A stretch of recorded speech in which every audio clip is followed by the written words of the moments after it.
Rogelio and Raphael. Maybe they go through time as cops.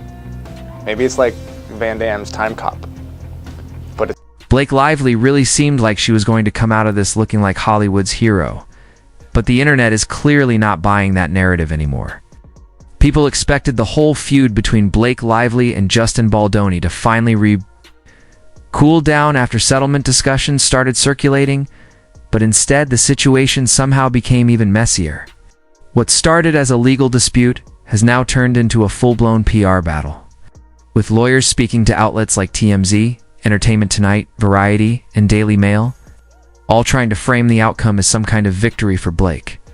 The problem is that many people online are asking the same question: what exactly did she win? Blake initially came into this situation making extremely serious accusations and reportedly seeking massive damages. The story dominated headlines for months. Justin Baldoni faced intense public criticism, and the controversy became one of the biggest celebrity stories online. But after all of that, multiple claims were dismissed, and the remaining issues eventually disappeared without any dramatic courtroom showdown, explosive evidence reveal, or public trial where every accusation was fully proven. Because of that, many critics immediately became skeptical when Blake's legal team started presenting the outcome as a major, empowering victory. Then Justin Baldoni's attorney, Brian Friedman, added even more fuel to the fire. He openly suggested that Blake was unwilling to testify because cross-examination would have forced her to answer difficult questions under oath. That comment instantly reignited debate online, with people revisiting old reports and rumors connected to the production of It Ends With Us. Discussions about alleged requests involving Sony dailies and claims surrounding Colleen Hoover allegedly unfollowing Justin Baldoni suddenly resurfaced everywhere, and people started questioning what was really happening behind the scenes during filming. A major reason the backlash has intensified is because critics believe Blake's team keeps relying on emotionally charged language in interviews and public statements. Words like false, fraudulent, retaliation, and survivor have been repeated constantly. And many online commentators argue that the messaging now feels more like a coordinated PR strategy than a straightforward legal discussion. The criticism intensified even more after Blake's attorney, Sigrid McCauley, appeared on Entertainment Tonight and described Blake as a brave survivor fighting through an extremely difficult experience. That interview triggered a strong reaction online, with many viewers questioning exactly what Blake had survived and accusing her team of exaggerating the situation to regain public sympathy. Critics also pointed out that Blake and Ryan Reynolds are already among Hollywood's most powerful celebrity couples, with enormous financial resources, top legal representation, major PR support, and non-stop media attention. Because of that, many people rejected the idea that Blake was somehow being silenced, especially considering how frequently her side of the story appeared across major outlets and headlines for months. One of the most uncomfortable moments came when an interviewer asked whether Blake's appearance at the Met Gala was strategically timed while the controversy was still dominating entertainment news. Instead of directly answering, Sigrid McCauley reportedly shifted the conversation back toward retaliation campaigns and online harassment allegations. Viewers immediately noticed the dodge, and social media reacted fast. Many people argued that Blake's glamorous public appearances during the height of the controversy made look like she was actively trying to rebuild her public image while avoiding difficult questions. For critics, that moment only intensified suspicions that the entire situation had become as much about media optics as it was about the original dispute itself. Things got even more complicated when Blake Lively's legal team began discussing attorney fees and potential penalties. That's where a lot of viewers started feeling uneasy, because the argument shifted toward the idea that pursuing legal costs was somehow tied to supporting future survivors. Critics, however, pushed back hard on that framing, pointing out how expensive the entire legal battle reportedly became in the first place. Estimates circulating online ranged from tens of millions of dollars, with some even speculating figures approaching 9 digits, which only raised more questions about why the dispute escalated so far instead of being resolved privately much earlier. As the discussion widened, attention started shifting more directly toward Ryan Reynolds as well.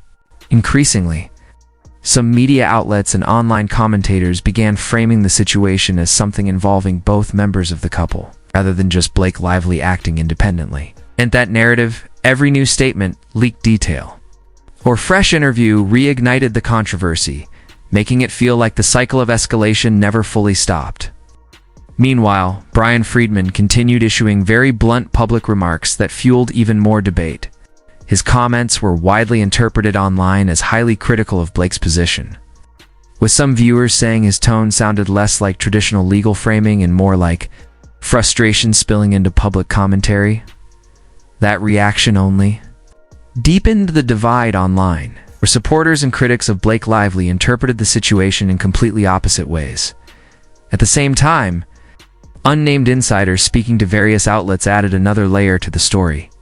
One version of events suggested that Justin Baldoni believed in allowing everyone involved to be heard and did not intend to silence Blake Lively, even while strongly denying the allegations against him. According to those claims, he felt that allowing the process to play out would ultimately clarify the situation in his favor. Whether people accepted that perspective or not, it contributed to a noticeable shift in public perception, with some viewing Baldoni as more composed, while viewing Blake's camp as increasingly aggressive in its media approach. The same reporting also claimed that Blake Lively may have had an opportunity to step back after settlement discussions and allow the situation to fade gradually, but instead continued engaging publicly through statements and media appearances. Critics argued that this decision kept the controversy alive longer than necessary and intensified public attention once again. As the narrative expanded beyond the US, international coverage also picked up the story, and in some cases the tone became even more critical. What began as a Hollywood legal dispute surrounding it ends with us ultimately turned into a global media conversation about reputation, PR strategy, and how celebrity legal battles are shaped in the public eye. Blake Lively and Ryan Reynolds went from being viewed as one of Hollywood's most admired couples to becoming the center of intense public scrutiny throughout this entire controversy. Some media outlets, including reports attributed to the Daily Telegraph, described the situation as a public relations disaster for both of them, framing the legal dispute as a kind of mudslinging battle where no one really came out looking good. That narrative only grew stronger as the story continued to unfold. Public attention also turned to Blake attending the Met Gala alone, without Ryan Reynolds by her side. While it's not unusual for couples to appear separately at events, online speculation quickly filled the gap, with some suggesting it might signal distance or discomfort around the ongoing controversy. Rumors circulating at the time also claimed that Ryan Reynolds may have preferred an earlier settlement before the situation escalated further, although none of these claims were officially confirmed. Coverage from outlets such as the Daily Mail added another layer of intensity, framing the entire situation as a major celebrity reputation collapse. Their reporting suggested that attempts to publicly challenge or discredit Justin Baldoni may have backfired, ultimately worsening the situation for Blake's side. Whether or not people agreed with that interpretation, it was clear that Blake Lively's public image shifted significantly during the period. Once largely associated with glamour, humor, and a polished Hollywood persona, she increasingly became a subject of online debate, with critics using far harsher labels while discussing her actions. At the same time, public perception of Justin Baldoni shifted in the opposite direction.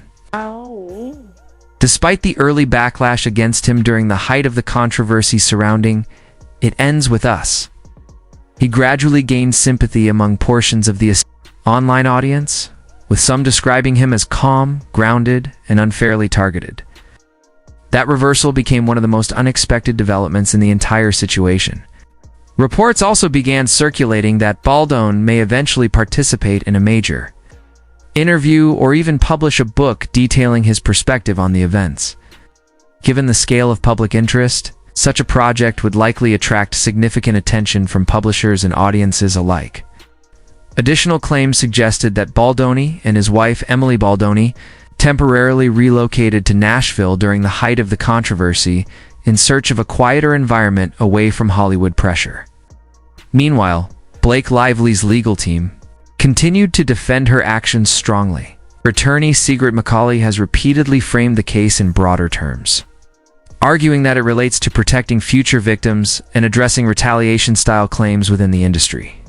The intention behind that messaging is to position Blake not simply as an actress involved in a dispute, but as someone pushing for wider systemic change. A large portion of the internet still views the situation involving Blake Lively, Justin Baldoni, and the surrounding legal dispute as a high-profile Hollywood power conflict that escalated far beyond what many expected. A recurring criticism online is that Blake herself is rarely seen speaking in long, direct public interviews about the details.